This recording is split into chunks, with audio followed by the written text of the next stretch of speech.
मौत के सिवा हर आफत से हिफाजत।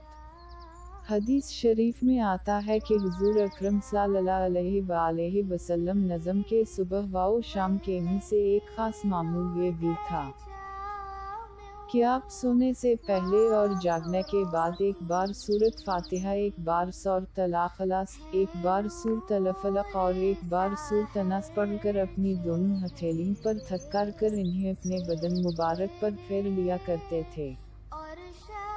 आप सल्लल्लाहु अलैहि वसल्लम का इरशाद गिरामी है कि सुबह व शाम जो शख्स इस मामूल का इत्माम रखेगा, मौत के सिवा हर आफत से महफूज रहेगा।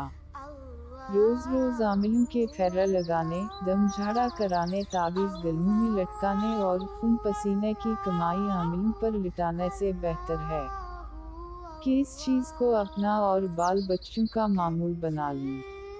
इंशाअल्लाह कोई जादू टोना, कोई आसिब, कोई बंदिश, बल्कि कोई ज़मीनी और आसमानी आफत आपकी दहलीज पार नहीं कर सकेगी।